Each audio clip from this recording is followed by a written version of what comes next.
ایک مرتبہ ایک شخص نے قسم کھا لی.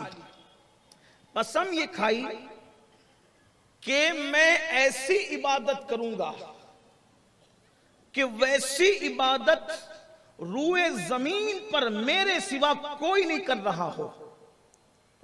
میں عبادت ایسی کروں گا کہ اس ٹائم میں وہ عبادت میں اکیلے کر رہا ہوں اور روئے زمین پر کوئی ایسی عبادت میرے کرتے وقت اس عبادت میں کوئی دوسرا شریک اس عمل میں شریک نہیں ہونا چاہیے.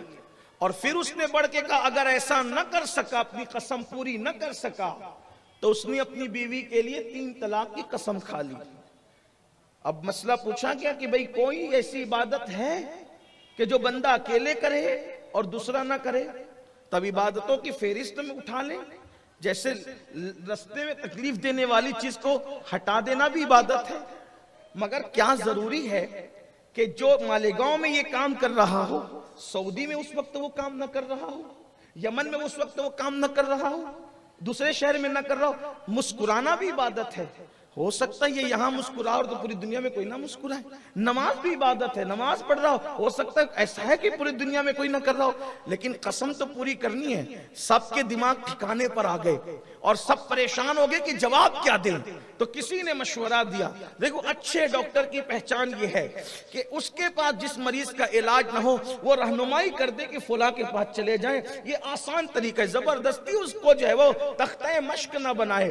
یہی بات ہے اس دور کے. اور اچھے عالم کی پہچان یہ ہے کہ جو علم اس کے پاس نہ ہو وہ اپنے بڑے عالم کی طرف رہنمائی کر دے.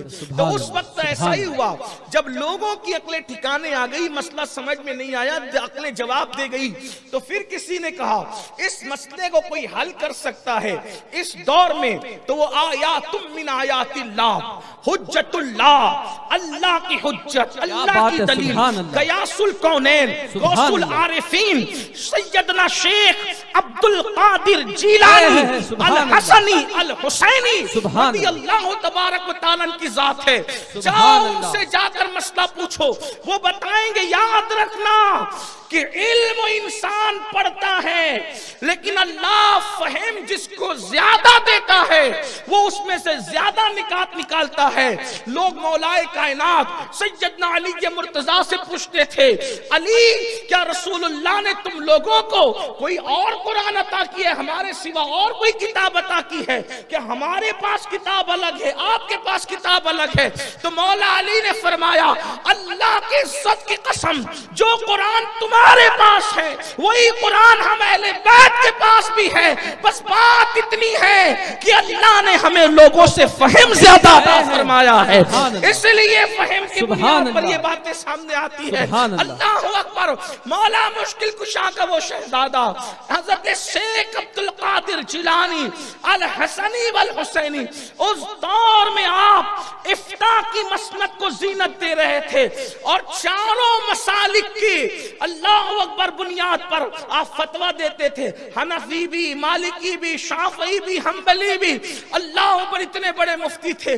آج کل تو ولی ہونے کے لیے جنگلوں میں بیٹھنا ضروری سمجھا جاتا ہے, آج کل تو ولی کہلانے کے لیے گانجا چرس اور قبرستانوں میں نظر آنا ضروری سمجھا جاتا ہے. یاد رکھو ولایت ہوا میں اڑ کر نہیں ملتی بلکہ ولایت تو شریعت پر استقامت پر ڈٹنے کی وجہ سے ملتی ہے. اللہ اللہ, لوگ شریعت کو چھوڑ کر کے ہوا میں اڑنے کی طرف توجہ کر رہے ہیں, لیکن بہرحال حضور غوث پاک شیخ عبد القادر جیلانی کے پاس جب یہ مسئلہ آیا کہ ایک شخص نے ایسے قسم کھائی کہ وہ جو اب عبادت کرے تو اس وقت وہ عبادت دنیا میں کوئی نہ کر رہا ہو, اگر وہ ایسا نہ کر سکے تو اس نے بیوی کو طلاق کی بات کی ہے.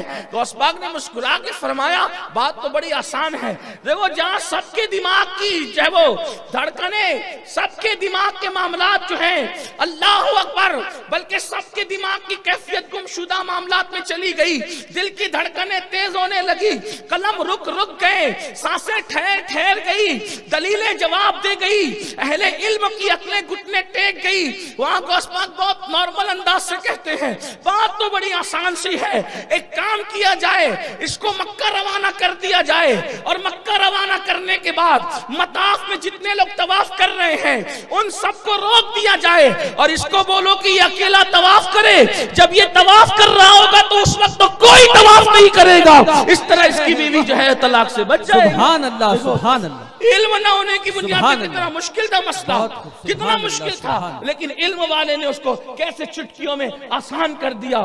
میرے آقا علیہ السلام کے پیارے دیوانوں، علم کی برکتیں ہیں، اس لیے علم کی طرف آؤ۔ مسائل ہمارے لیے اس لیے پیدا ہو رہے کہ علم نہیں ہے،